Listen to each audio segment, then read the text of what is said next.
Our program today is partially sponsored by the Broadcast Depot, the fine folks there that have reached out to us and send us Mary Schnelly each week to listen to our moaning or sharing with us some of the good things that have happened.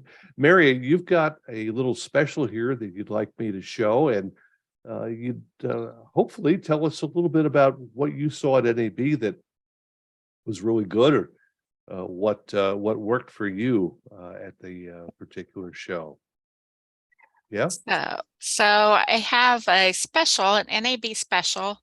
This is like a flasher that is IP, so you can connect it with an Ethernet cable. It can connect to your VX, but I was telling somebody that I think that there are other uses for this other than just the VX, but they're promoting it as a if a phone line's ringing in your VX, it'll flash, which would be good for anybody that, is hearing impaired. So that's a special that we're running. It's 5% off the price. So if you just call and say that you want the NAB special, we can give that to you. All right, good. What else? So, what else did you bring us back from NAB? NAB was just a plethora of new products, I thought, like anywhere from consoles to transmitters. BE came out with this new all modular type transmitter that I think looks like something from the space ages, but I'm an old timer, so but the exciter's pluggable, it's all hot pluggable, everything in it's hot pluggable, which is just, to me, just kind of blows my mind. But 50 kilowatts in a rack. Yeah, I mean, just kind of phenomenal, really. I mean, I don't know how well it's going to sell. It looks pretty cool. It looks like a great idea. So I guess the proof is in the pudding, as they say. Well, we'll get Rich Redmond and maybe Harry Priestley on with us before too long and talk about it and how it scales from one module to a zillion. Right. And then Telos had their new Altus containerized product that I'm still trying to get my head wrapped around. They got several awards for some of the products that they had in their booth. IP Solutions, which is a company that we have just got set up to be a distributor for them in the US, is a call screening.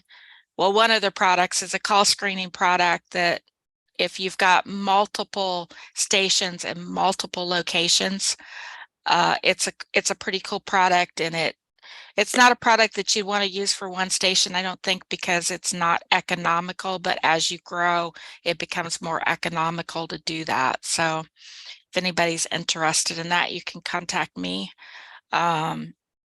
We also had our Quimera in the Inco booth, which we inked a deal before NAB with Inco to be the distributor for our Quimera product, which is a product that Broadcast Depot's developed. It's an AR, augmented reality virtual set at about anywhere from 50% to 2/3 the cost of the competitors' products.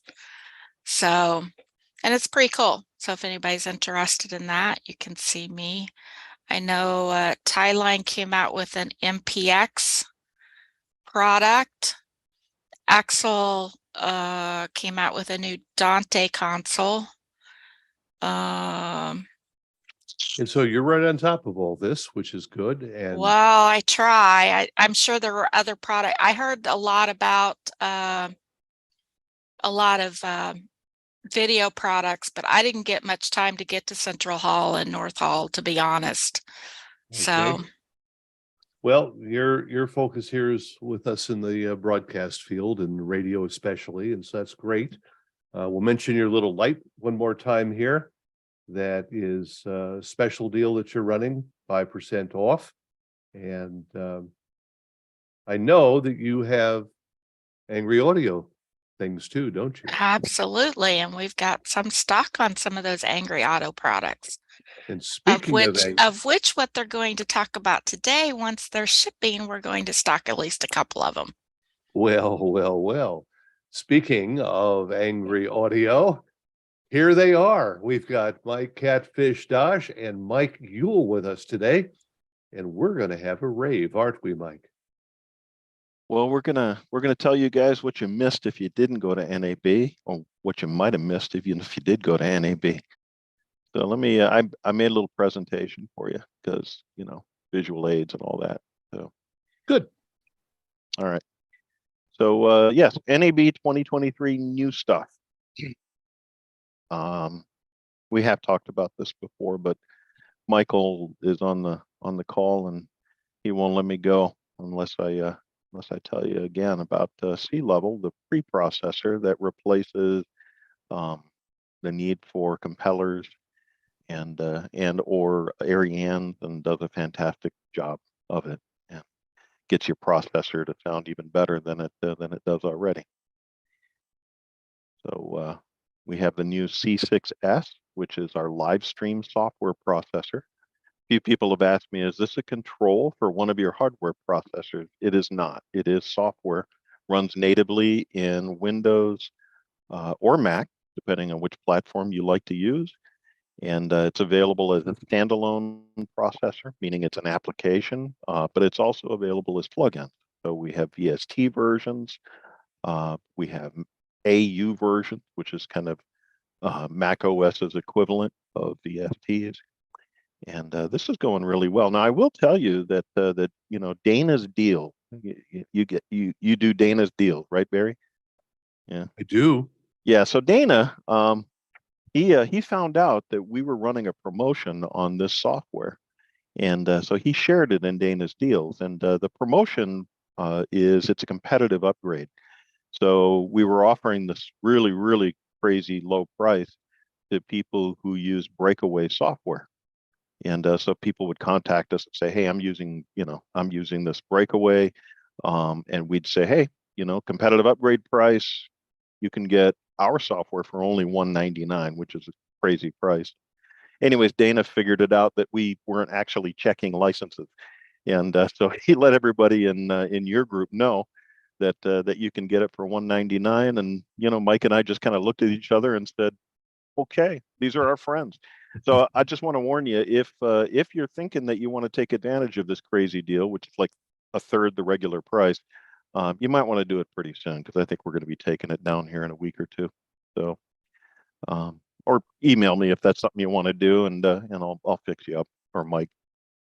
And so this is effectively the same as our C4 live stream processor, the hardware box. It does add a few features that the hardware box does not do. It adds, if you look down in that bottom section, the personalizing section, where you're able to influence the AI.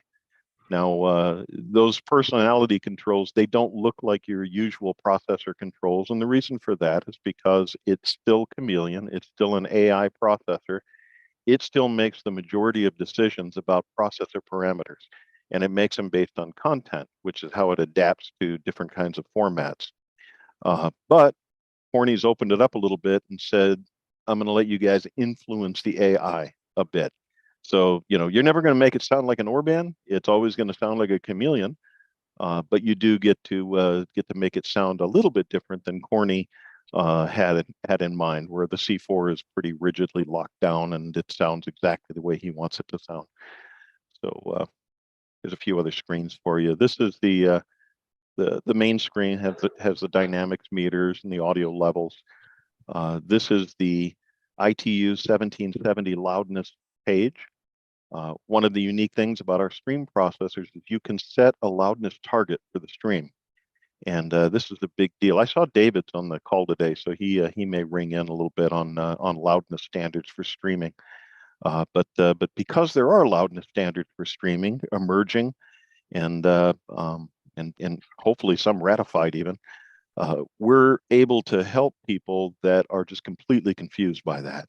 So they've heard my live stream, for example, has to be minus 16 LUFS because somebody told me that, and Apple's not taking my stream because it's not minus 16 LUFS or whatever. We give you the ability to set a target, and it just adjusts its outputs and its inputs accordingly so that you get exactly minus 16 LUFS over time. And it works brilliantly. I still think it might be the only processor available that does it this way. That's not to say you can't get minus 16 LUFS out of another processor, but you don't do it by just, typing in the number and walking away. Where with Chameleon, it does everything automatically for you. And then this last page, there's three tabs for C6S. This last page is codec camouflage. Get it? Chameleon, camouflage. Okay, we thought it was funny. We're engineers. But basically, this is Corny's recipes for improving particular codecs.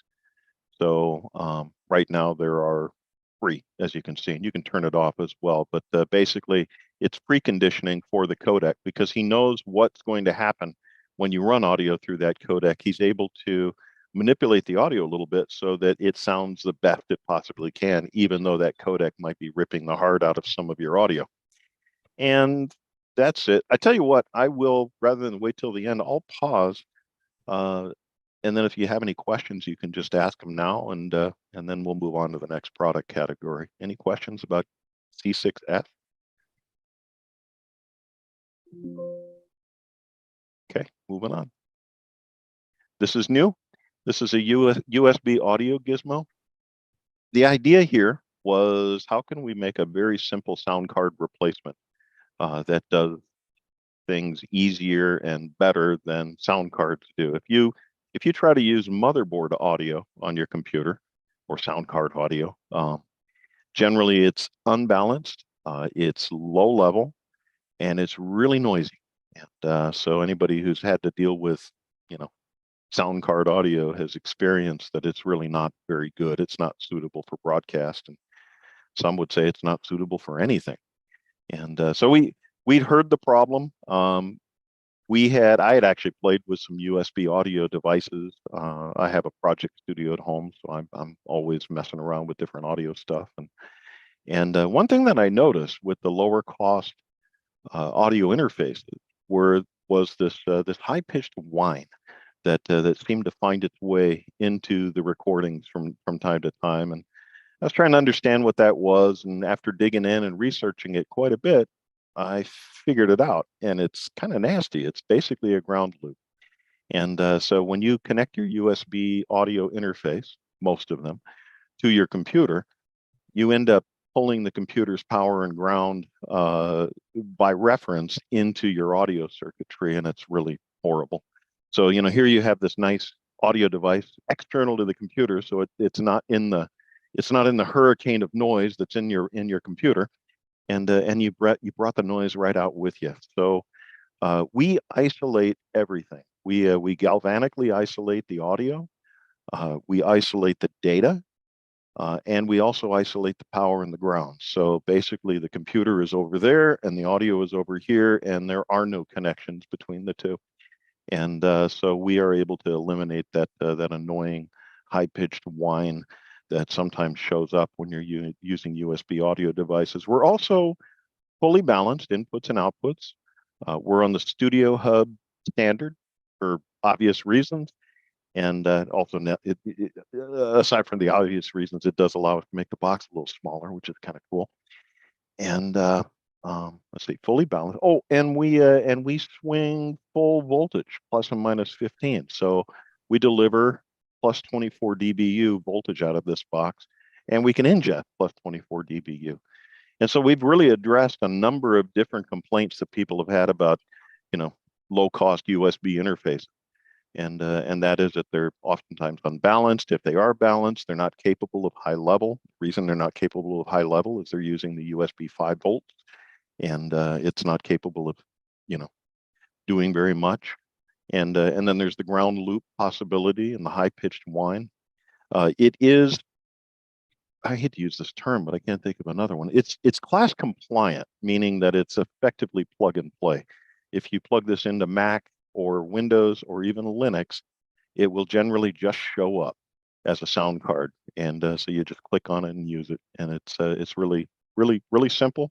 It's bus powered, so there's no wall wart. There's no power supply to plug in. It takes all the power from the USB port on your computer, but then it isolates it. So it's magic. And to that's circumvent any questions about the connectors, we go ahead and include a couple of Studio Hub adapters and the USB cable in the box. So if you've got XLRs, it plugs right in.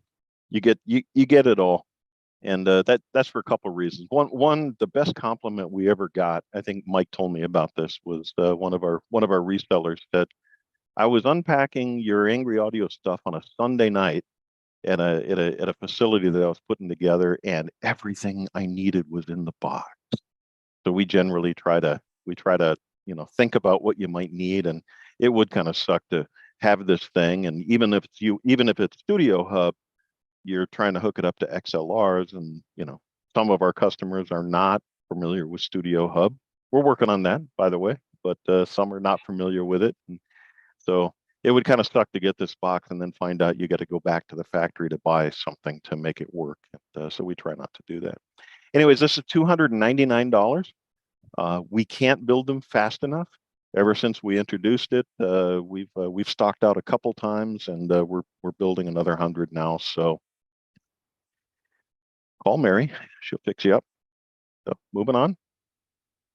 This is the world's first USB audio device that is capable of doing composite output. And this is a partnership between our company and Max Connect Broadcast. Josh actually had this idea because they're the stereo tool reseller in the USA. And they encounter this problem all the time. People buy stereo tool, they say, what sound card do I use? It's kind of sensitive to needing very, very high-end sound cards for the most part. And so when people try to use stereo tool with some sound card that they have, they may or may not be able to get everything that they want. And so Josh came to us and said, could you build this? And I thought it was such a cool idea. I said, I just jumped on it. I said, yeah, let's do this. No one's making a broadcast USB device that's built for the software processors. And so that's what this is. And it's pretty straightforward. It's got an analog input, stereo analog. It's got a digital input, AES-EBU. It's got an analog output on RJ45, so that's stereo analog, the way you would expect to use it. It also has composite connections on the back.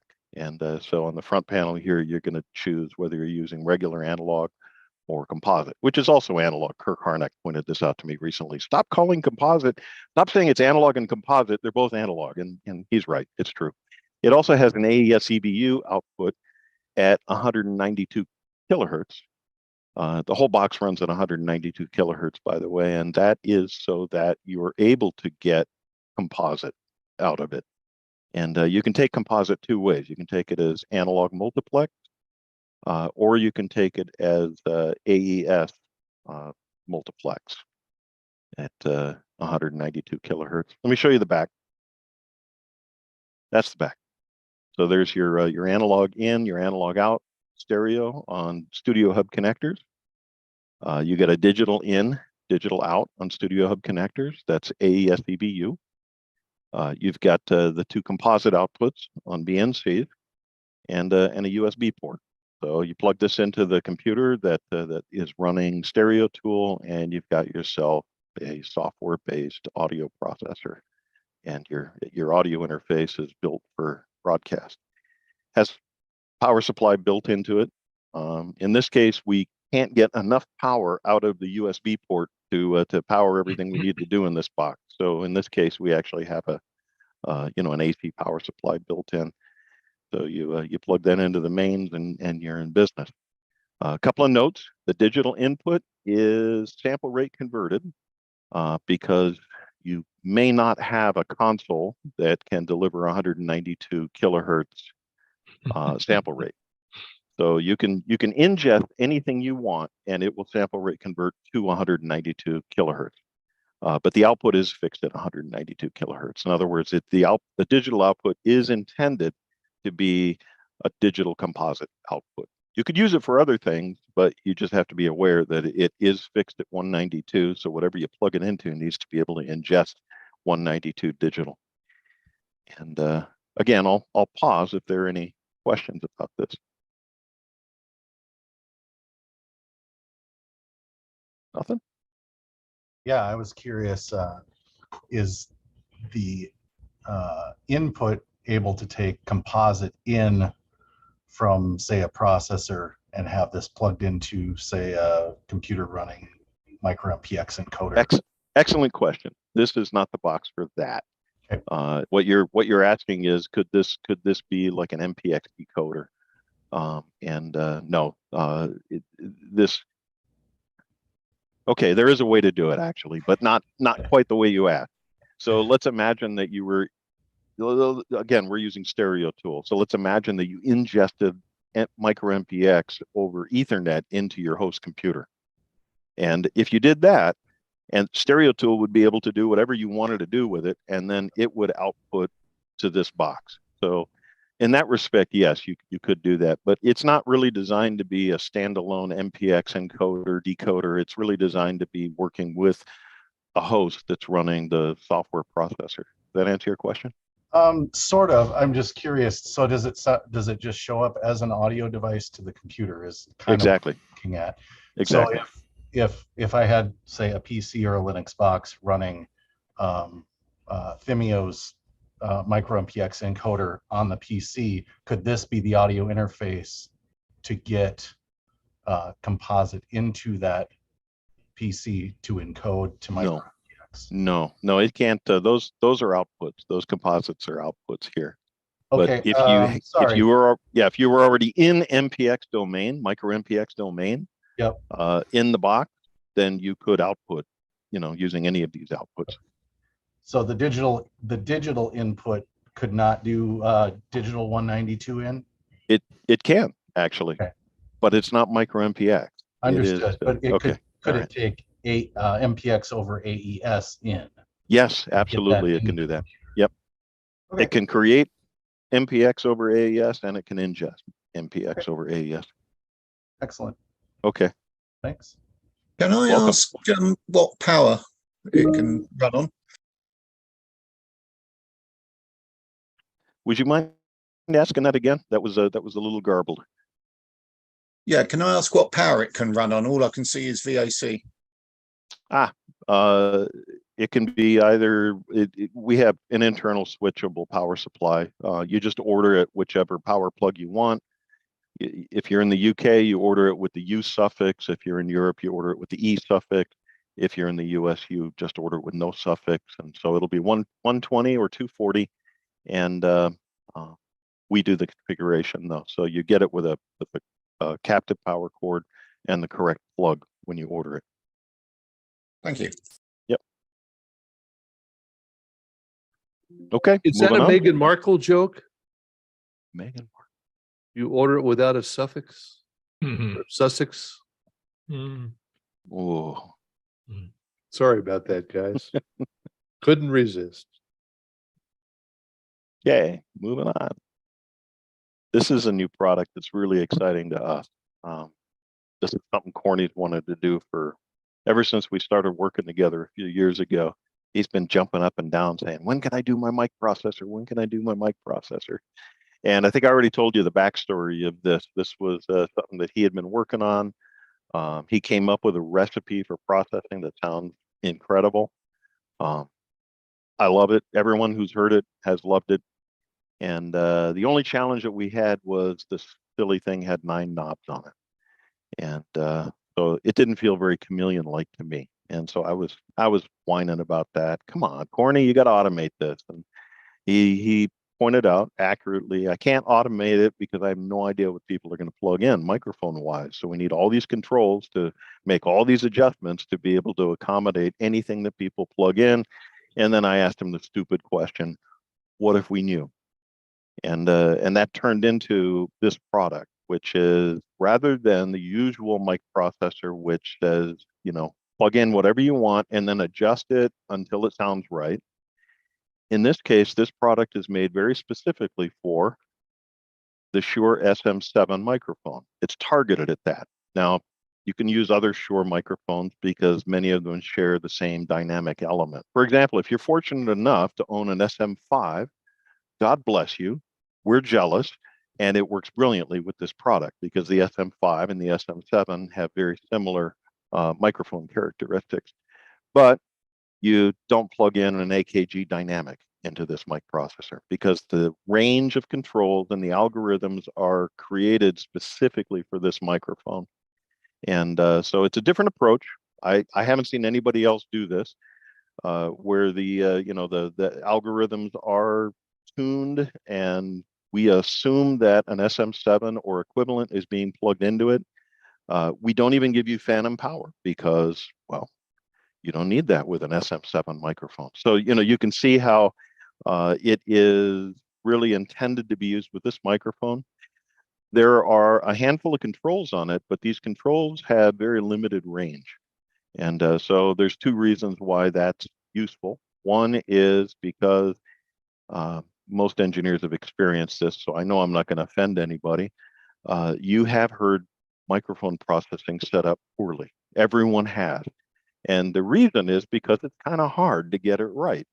And so one of the benefits here is that when you plug this in, you're going to get instant gratification. When you plug in an SM7, it sounds amazing immediately without any adjustments at all. And then you can do a little fine tuning.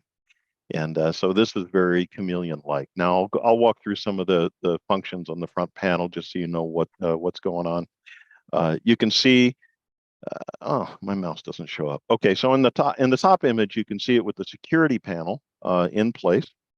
And that just basically hides the controls. Keep your mittens out of their users. And but you can remove that security panel, and that gives you access to the controls. On the far left, you can choose whether the processing meter gives you compressor gain reduction or room activity. I'll speak about that in just a moment. There's an LED there next to the de-esser control, and so you can dial in how much de-essing you'd like. The drive is basically how hard you hit the compressor. Room is like a noise gate, and I'm going to dwell on that, but I'll come back to it. Mute is a function that we've added, and I've never seen this in anybody else's mic processor, but it's a broadcast feature that probably should be on every mic processor because not everybody has a broadcast console that has a cough button function. And so we've put on-off cough functionality in the mic processor so that if you don't happen to have a broadcast console, you can still have that functionality. You can give the guest a cough button, for example. And then you have low and high EQ and output level. To the right of that, you have a high-pass filter that you can turn on and off. You have a sparkle control that you can turn on and off, sparkly. And you can disengage the processor. And then in the back, you can choose between a microphone input or a line input if you happen to have a preamp that you love that you want to continue to use. And so let me swing back to the room. This is Corny's interpretation of the noise gate. And I think he nailed it. I really do. The noise gate is the biggest problem with most microphone processors. And voice guys are always complaining about it. It's chopping something off. And or it's not working very well and they're getting all kinds of room noise. So I can't explain how he did it because the dude does magic. Sometimes I just don't understand some of the stuff he does, but he has found a way to give the appearance of the room and your voice being mixed together. So instead of a gating function where your voice falls down to a certain level and then below that it clamps off the noise, instead what you kind of hear or you get the illusion of I'm turning up and down the environment. In fact, we even played with the idea that we'd call it the environment control. And so if you want this maybe you're in a reverberant room and you want the reverb, okay, so you would turn the room control up and you'd hear more and more of the room mixed with your voice. As you turn it down, you hear less and less of the room mixed with your voice. And it's a little spooky because that's not exactly what it's doing, but that's what it sounds like it's doing. And but that's, Corny and his magic. And so I think the processor is worth the price of entry for that alone. That's how cool that particular function is. But of course, it does quite a lot more than that, and it really does sound amazing. Let me show you the back. Here you get the microphone input. You have a line input on a Studio Hub connector. You have line output, Studio Hub connector and XLR. You have AES EBU output, Studio Hub and XLR, and then you have the remote control connector. So that might be your cough button, for example. Built-in power supply. It does mount in a rack. It's a half rack format, and so you can get 2 of these in 1 RU. And it's made for the SM7. And I'm not going to pause now to ask for questions because I know what the next question is going to be. And that is, great, SM7. I don't use those. So what do you got for me? And the answer is, well, we have the Rebel. Now, the Rebel is very similar to the Smooth. In fact, it looks almost exactly the same, with the exception here of the fact that it says Chameleon Rebel on the front panel, and it runs different software. So it has the same controls, but they don't have the same range and they don't have the same algorithms. They're tailored for this particular microphone. And so the idea here, again, is you don't buy the box and plug in any mic. You buy the box that's right for the mic that you intend to plug in. This is aimed at broadcasters and podcasters. It is not aimed at recording studios where, you know, you're constantly changing microphones. It would be bad for that application. But for applications where you hang the mic and you don't change it for 5 years, this is the right box for that, because it matches the, matches the concept that once you get a mic you like and you dial it in, you leave it alone. And now I'll pause and you can ask me any questions you like. I missed the Rebel. Which mic is this for? Well, Catfish? the key, Mary, is in the first 2 letters. So Smooth is the SM and Rebel is the RE. RE20. Yeah. Or RE20, RE27, Yeah. Okay. RE16, or I don't think it works with the venerable RE10 kick drum microphone, but it might. So, but yeah, Okay. it's the RE. All right. Super. Yep. Moving on. And in a Steve Jobs moment, oh, and one more thing. So Angry Audio is now introducing a radio mixing console. And so we call this product Rave, because everyone wants to have a party in the studio. Okay, I'm working too hard at it.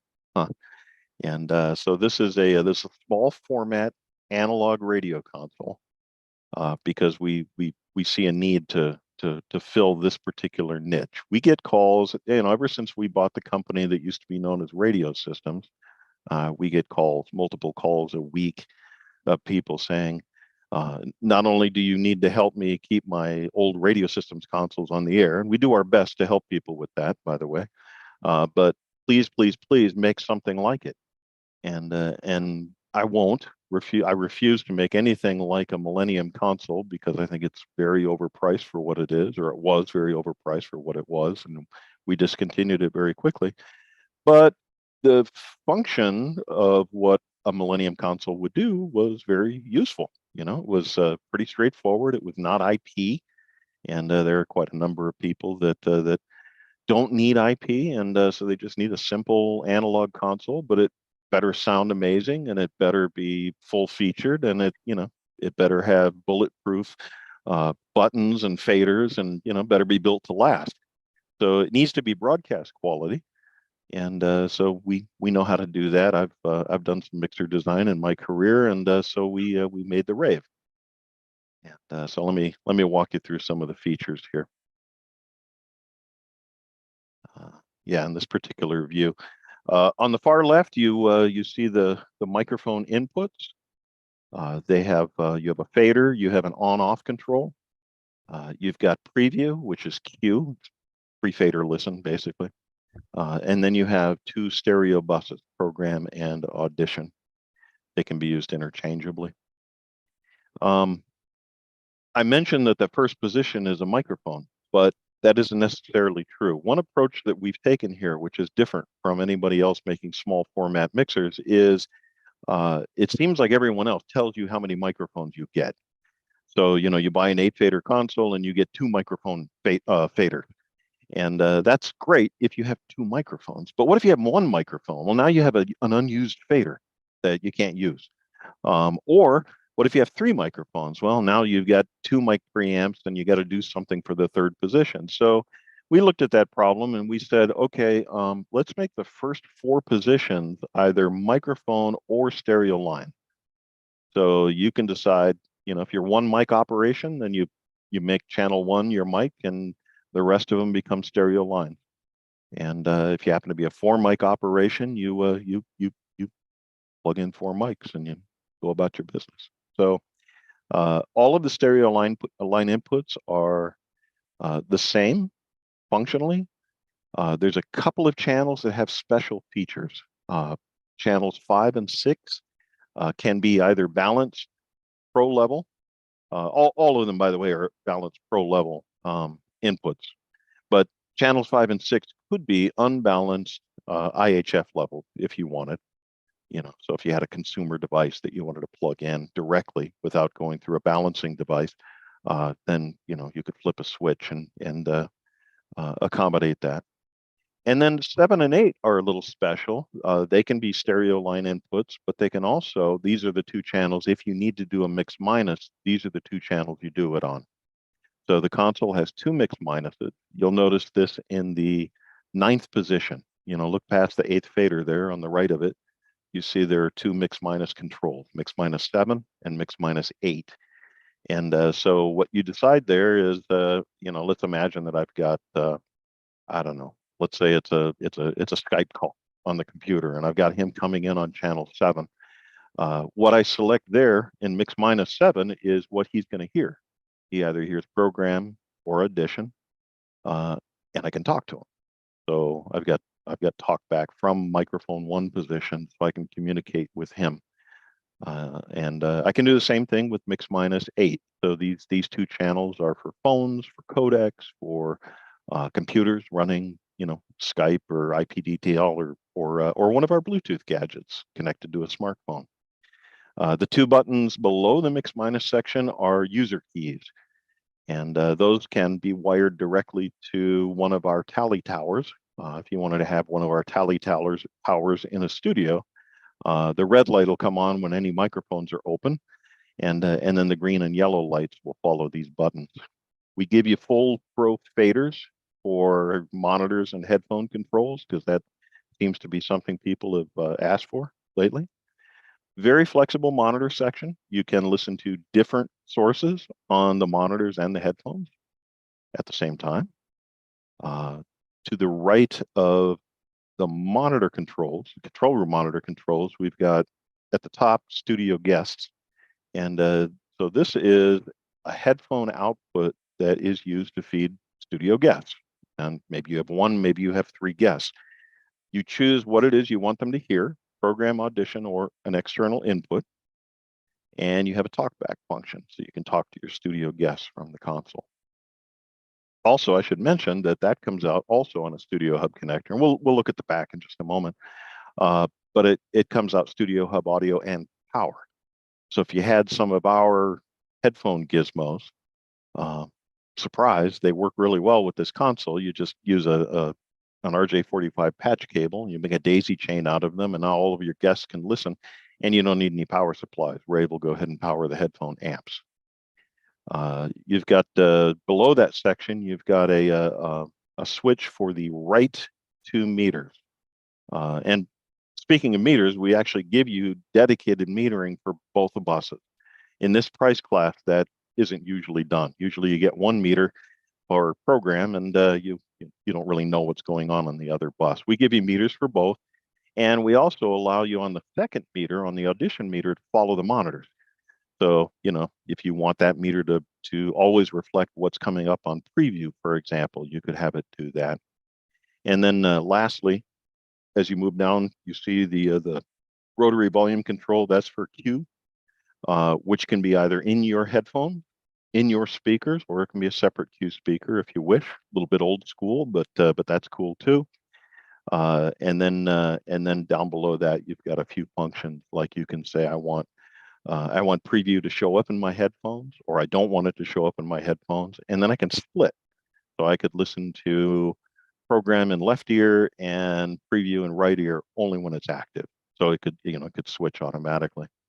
And then if you notice that little tiny headphone icon there with an arrow pointing to the right side, it's like the gas tank on the rental car. That over there is your headphone jack. So there's a built-in high power headphone amplifier. And so for the board operator, he's got that. Yeah, here's the back. So we got an internal power supply. It's auto ranging, so 120 to 240. And then from the left, we've got some logic lines. We have microphone control. We have line control. We do remote on-off cough for microphones if you wish to have a button panel for your guests. And then we do start pulses for your line so that you can let a device know that you've turned a channel on. And then to the right of that, you see program and audition outputs. Those are stereo, but they can be switched to mono if you wish. So you see that little dip switch right there. It says some program B, some audition B. And so there's two outputs for both programs. So program A is always stereo, audition A is always stereo, but program B could be stereo or mono, depending on how you flip those dip switches. So it's either a distribution amp output, so stereo, or it's a stereo mono output. Your monitors, these are the outputs for your monitors. You've got preview, so if you want to have an external speaker, you can do that. The guest feed, which I told you about. Control room monitor speakers, which, by the way, yes, they do mute when you turn on the microphones. An external input, so if you do happen to have a tuner or some external audio input that you want to listen to in the monitor section, that's available to you. Then you have the mix minus outputs and the line inputs for channel 7 and 8. The IHF to pro level switching for channels 5 and 6, and then 5 and 6 inputs. And then you have the 4 microphone inputs, which are XLR. The gain trims are on the back, so no one's messing with them once you get it adjusted the way you want to. That I'm not saying the board operator couldn't find a way back there with a small screwdriver, but he's got to work pretty hard at it. And then you got some dip switches here for deciding, whether or not your input is coming in via XLR mic or stereo line on Studio Hub, and then you have the connectors for that.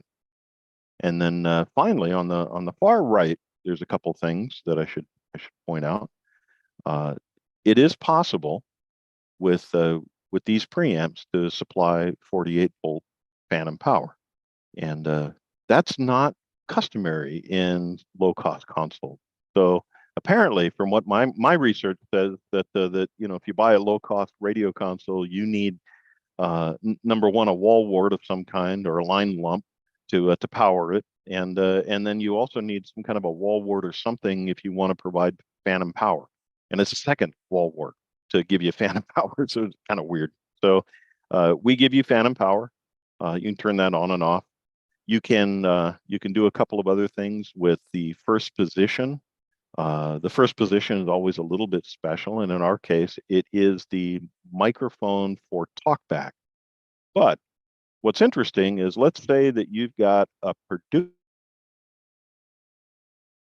That's all you want to do with him. You're not actually going to put him on the air. Well, in most cases, you waste a fader when you do that. In most cases, you end up having to consume a fader if you have a producer microphone. We don't do that. We actually say, okay, that microphone in one is always the talkback source, but it doesn't have to come up on the fader. So you can still have stereo line input on fader 1, have any source you want, but that producer input is still active. That preamp is still active. And so, he can become your talkback source, and you get to use all 8 faders for your show at that point. So those are the high points. And then here's another pretty picture of it. So I will pause, and if there's any questions, I will try to answer. How soon are you going to be delivering? Summer. So coming up, weather's getting kind of warm. AJ turned the sprinkler on this week, So I know we're getting there. I'll be watching my front door. You're looking for that big box, huh? I'm still waiting for the the chameleon processor. Okay. I know it's coming. Of What's course the it is. footprint? It is Michael, I just gave you those About dimensions. 22 by 16. Yeah. Did you get that? About 22 by 16 inches, about 3 inches high.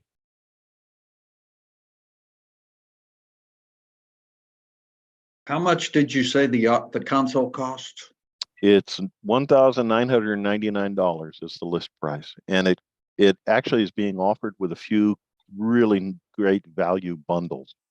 You know, for example, for $24.99, you get the console and a complete Studio Hub connection package that Mike Uhl himself put together. So I know every cable is in there that needs to be, and so that's a great price, big discount on the cables. And then there's another bundle, which is the Ultra Value Bundle, which includes all the Studio Hub cables and adapters and a Bluetooth gadget, a USB gizmo, a 3-segment light tower, and a headphone amp for a guest. So, you know, it's crazy. And that one is $3,500, I guess. Like $34.99. There you go. So that directly wipes out, in my opinion, I guess, the Audio Arts Air 1. I like the way you talk. Well, I bought a bunch of them because for like a $2,100 board, they were just handy as hell. They had every kind of input there was. They were reliable, and you're a little bit cheaper, and it looks like you got a few more features. Yeah, the Air 1, you were always limited to 2 mics. Yeah. We did have a look at what was going on in the marketplace before we designed it. So Yeah, you remember when Catfish mentioned that Corny was jumping up and down saying, I wanted a mic processor? Well, 45 years ago, I was hired to sell BMX consoles. And so when I went to work for Catfish, I said, well, we need to build a console. And we talked to a lot of people. We looked real hard at what was available. We called on our experience of, I hate to say it, but about 85 years of building and selling consoles. And this is what we came up with. And I think it's going to be a huge success. It's got a great mix of features and performance and a great price. It's what a lot of people have been looking for. They don't want to go IP. They just need a little console. They don't want to buy a Rodecaster or a Tascam because it doesn't give them muting. It doesn't give them remote control. It doesn't give them much flexibility. And so this is a great little radio mixer. The first product Michael Catfish Dosch ever designed for PR&E was the radio mixer, right? no, the first one I ever designed was really obscure. It was a custom cart sequencer for WABC. Yeah, okay. But The first real product you ever designed. news mixer, stereo mixer, and then Okay. and then okay. radio Radio mixer was mixer. somewhere in there. Mike- But yes, I did. Like design on that. Yahoo, Ed Pitts is asking, if you lose power, is it able to power back up like you had set the board up, so that as far as what channels are in program or audition and the channel on-off buttons are the same?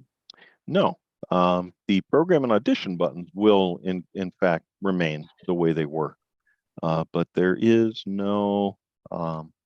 That's a good question. Actually, I'm going to think about that. There might be a way to do something with the logic to make that happen. That's actually a good idea. Who asked that? Like a UPS. Who was the dude that asked that? Who Ed was that? Pitts. Ed. All right, we're going to call that the Ed Pitts wake up logic feature. I like it. Yeah, the Air 1 won't do that. No, it won't. Maybe we can. Right now we can't, Another but point. we'll take a look at it. Now, you didn't design the BMX 1, did you? No, sir. Oh, No. good. Even I'm not that old. Okay. Well, I am. And I bought a couple of them in Fort Worth, Dallas, and I joined the company about the time they were launching the ABX. And if you remember that big monster of a production board, beautiful thing. In fact, Well, then you didn't have to buy the one from Audiotronics anymore. I think that was the idea. Grandson. Yeah. Yep. Exactly. I'm currently running the Radio Systems Millennium 18 channel, and Okay. this is extremely tempting because we've been looking at downsizing that because we don't use all the channels anymore. Everything's been combined, and yeah. We're going to have, because we're now Radio Systems, we bought that company, we will have a special incentive for Radio Systems console users to trade up. It just seems right. Thank you. Welcome. It is true. Think that into a It is, tabletop? it is true that these consoles out there are often so much more than what stations really need when you think about it, unless they have a huge room with a lot of microphones. 4 or 5 basic pots are really the majority of what they're doing. I remember one station came to me and they were going to buy this 20 fader console. And I said, you can't even fill up those 20. You can't even fill up half of them, much less the B side. And that's really where the industry is headed. Well, we could at one time, Barry. I mean, we had 2 carousels, we had reel-to-reel tapes, we had, the turntables, everything. And it's just amazing to me what we've come to now. And Yeah. it's fantastic, really. I guess many of you know that I was the founder and product guy at Axia. After I left PR&E, I basically started a console company for Telos.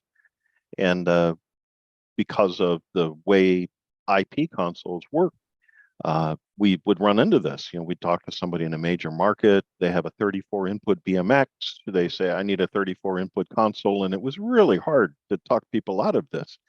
And, always I would ask the same question, which is how many sources do you use during a show? Not how many sources do you use? That's not even the point anymore, but how many do you use during your morning show, for example? And, usually it was only when we asked that question that we were able to start helping people understand that they didn't need that many faders. But it took a while, and I've seen massive IP consoles that don't really need to be that big. And, But you did design those where you could add them together. Indeed. Yeah, you could. Which was cool. You could actually put them on different sides of the cabinetry if you wanted to, like have a second batch of faders over where your guest sits. Very popular in Europe. Not so popular in the US, but very popular in Europe to have that split console. And then you have your, maybe your copy area kind of in the middle where you're able to put your paperwork and then speak. I've always liked that. Yeah. Irv Joel. You remember Irv Joel, Schulke Systems? No. He had a console where faders run either side and you had copy right in the middle. Okay. Oh, you know what? Someone mentioned BMX, and I forgot to tell you, probably one of the coolest features, one of the most annoying problems with PR&E consoles was the fact that the silkscreen would wear out after a while. And it made us all crazy. And I could tell you stories, and Mike could tell you stories. I mean, there were times we were shipping consoles, they looked like zebras because all the the paint colors were different because we couldn't get the paint recipes that we wanted, and the EPA in California clamped down on us, and we weren't allowed to use the paint that we wanted to use anymore in the technology. And we went through just a mess. I was always telling Jack, we need to go with Lexan overlays, and he hated the idea because Wheatstone was doing it. So we obviously weren't going to do that because we can't do what the other guys are doing. But I thought about that when coming up with this. This is anodized aluminum, and the markings are laser etched into the anodized aluminum. They're actually engraved into the aluminum, and so they're not going to wear out any time. Your fingers will be gone before this, these markings are going to wear out. So I don't ever want to have to look at consoles like that anymore. Big Can shiny. you clean it with alcohol? Yeah, you could clean it with anything you wanted to. It's anodized. So I guess you could go in there with a fire hose if you wanted to. That BMX one, man, the shadow switches, the relays, that thing was a nightmare. I can see why it didn't last very long. Oh, they lasted a long time. There's still some on the air out there. No, I'm talking the Model 1. Okay. The 2 came out and all the problems were pretty much solved, but that Model 1, I know you'd hit that selector shadow switch and the other 8 button springs went all around the room.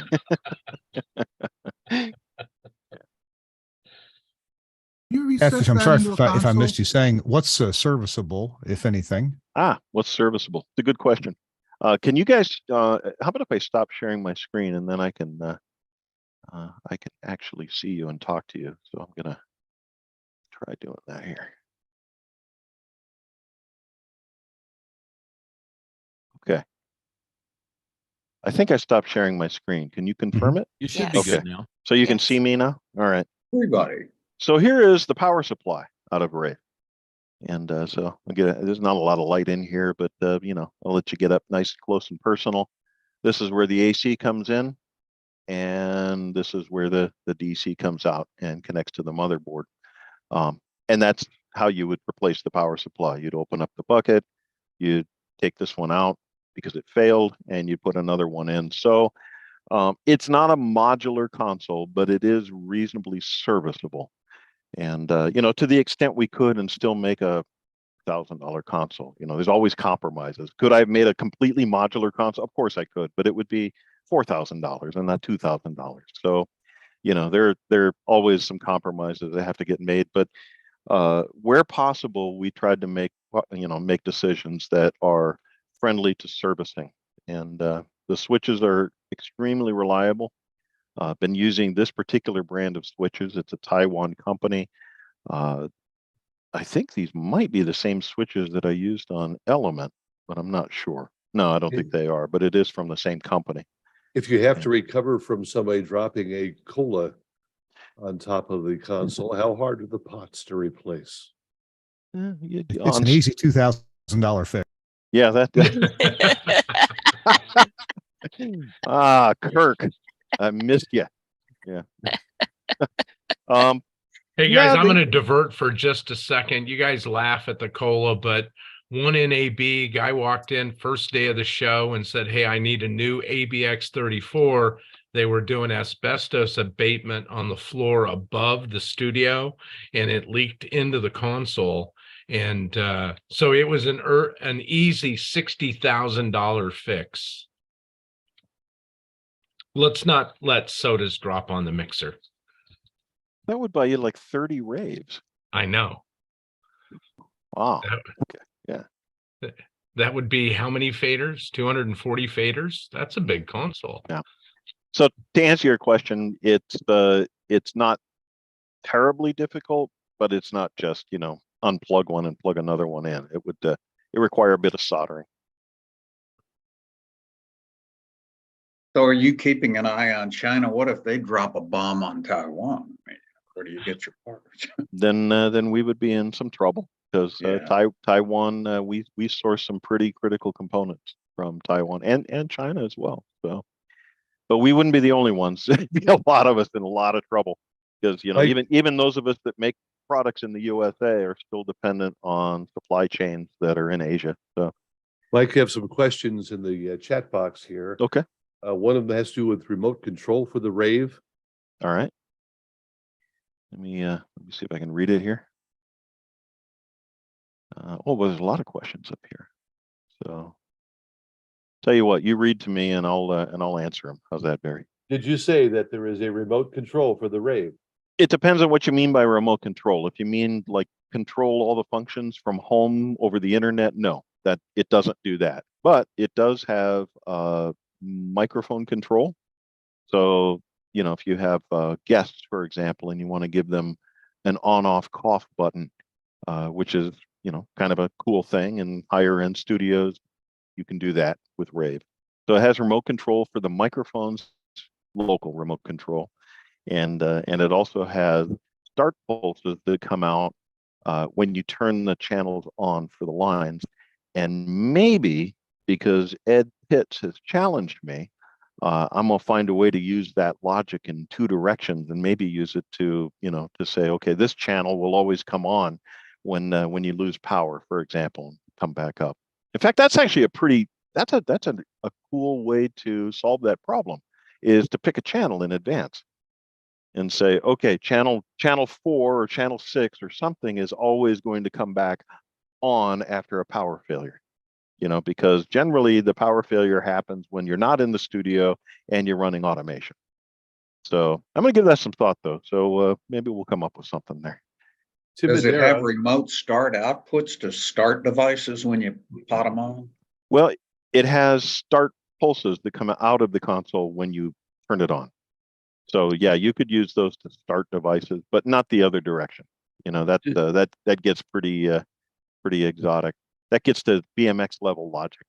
Tim Madera asks you here, speaking of stereo and mono, I just bought a C4 and a C4 C level, and I want to be running the C4 with the analog inputs and outputs, but I am running mono from screw terminals. How do I set up my XLR pinouts, and do I use only L or R? You'd use only L. I don't know how to answer your question about screw terminals, but if you want to call me, we'll talk about it, talk through it. You can explain it to me, and we'll try to help you with it. But yeah, if you're running mono, you're going to run left only. Rolf is remembering the Ramco consoles, which on power up would come up in various states of strangeness. Or then remember the Continental one where they had the light resistors, so when the power went out, everything was wide open. Yeah, that's not good. Oh yeah, the old Collins with the incandescent lamp shining into photocells. Oh my. One.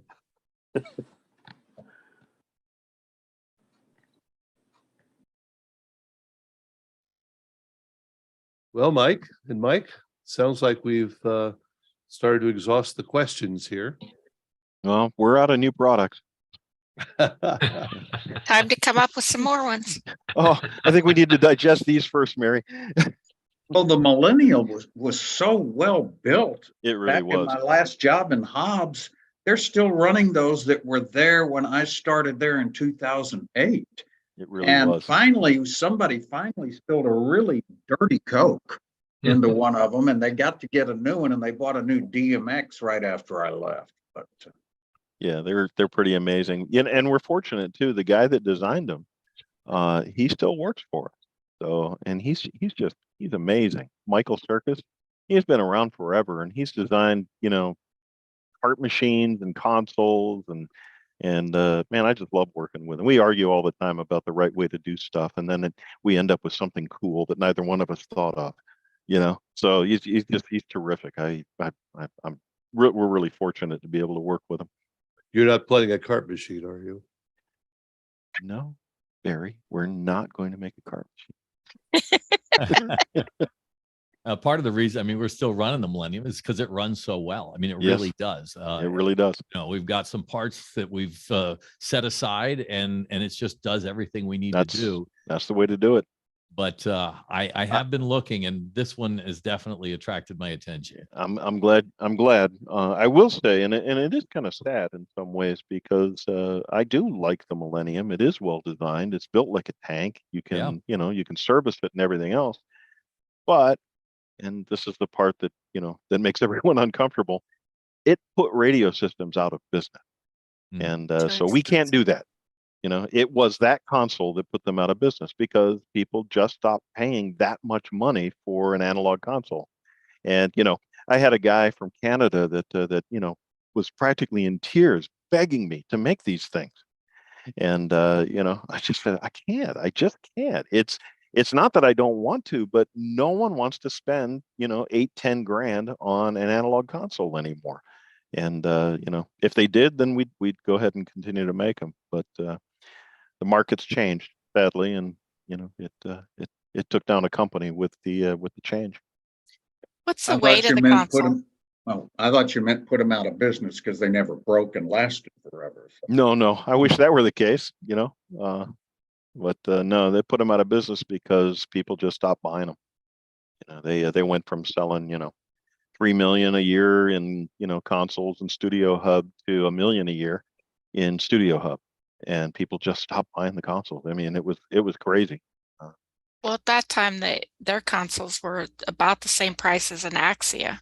Yeah. So that's the reason. And more in some cases. Yeah, Yeah. and that was the problem is, you know, you just couldn't build a product like that and also compete when people were building them using different construction techniques and lower cost approaches, stuff like that. So, And more features.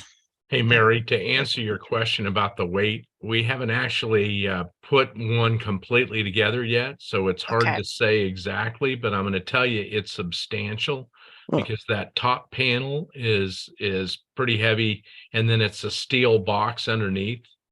Mike, talk to the group for a minute. I'll go get one. I'll be right back. Okay. So it's a pretty Okay. substantial box. It's the box underneath is all steel, so we don't have to worry about any interference in or out. And because it just sits on the desktop, we want it to be pretty strong. And the top plate, there we go. That's the box, right? Now, what's he got in his hand there? He's This putting was his Bathroom headset back. scale. He brought Yeah, the that's Yeah, here it is. And you know, sometimes it's just kind of, you know, you can see it with my hand in the picture, my big fat hand. You kind of get a feel for the, you know, for the scale of it. And so this is the here we go. Here's the back. No circuit boards in this particular one, but what is this? It's probably going to be 20 pounds when it's full of everything. What are That'd be the my plugs guess. on the back for the line levels? Studio Hub. Studio Hub. Yeah. So that being the case, you could actually integrate that in an Axia network. So you could put that in a production room, Yep, along with an X node or something else like that to get the IO. which would be still less expensive Yeah. than doing. Yeah, it's Sorry, perfect. Kirk. Than doing like a desk or radius.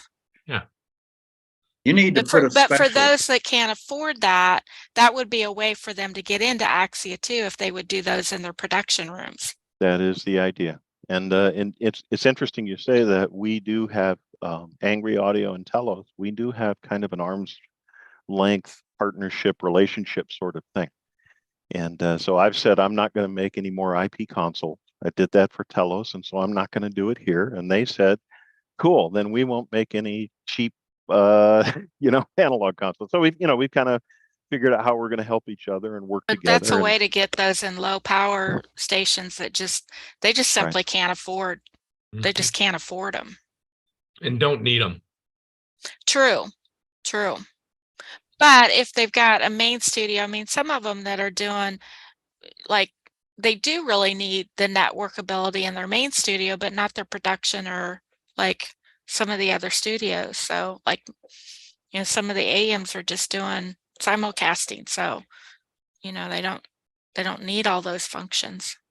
So I could see this growing both businesses, like. Yes. That means we did it right. Yes. We can help each other rather than, you know, than hurting each other. Then that's the best. You know, one of the great ways to tie this console in with either a computer or beyond that, the rest of an AOIP network, is with the other device that Catfish showed, and that's the USB audio gizmo, the analog audio gizmo, because you just plug a piece of Cat 5 between the two of them, and you've got audio in, audio out over to a computer, which could be running, you know, your flavor of AOIP driver. It's almost like you set me up for that. Stop. But someone was going to ask, well, why didn't you put the USB in the console? And you remember earlier when I was talking about ground loops and all the noise that's coming off the USB bus and everything else? I was learning about that at the time we were making the decisions about what to leave in and what to take out of the console. And it bugged me so much. I said, no, this is going to not be. We have pristine audio specs in this thing. I don't want that ground loop anywhere near that. So that's why Michael came up with a bundle for a special price that includes a USB audio gizmo, and as Kirk says, just a couple of patch cables, and you're in business. Yeah, and kind if of you a included that, matchbox. yeah, and if you included that, you'd have to be over $2,000 on your selling price, on your list price. So, Yep. you know, Yep. and not everybody's going to need it, so it's ideal the way you did it. And or you can use a matchbox. You could do that, or the USB audio gizmo. So Well, that's what I meant. It's like a matchbox. Yes, yeah. it is. It is. I'd like to think that it's different in the fact that we isolate everything. You know, that's kind of our unique selling proposition is that we triple confirmed that you can't have a ground loop with your computer by isolating everything, probably over isolating everything. And at half the price, it's a pretty good deal. Well, gentlemen, again, I want to thank you for spending time with us this afternoon and showing us what you've got and answering questions and telling us that good things are coming, always from Angry Audio. Well, thank you guys for inviting us again, and it's always a pleasure. Oh, we're getting an ovation back there. Yeah.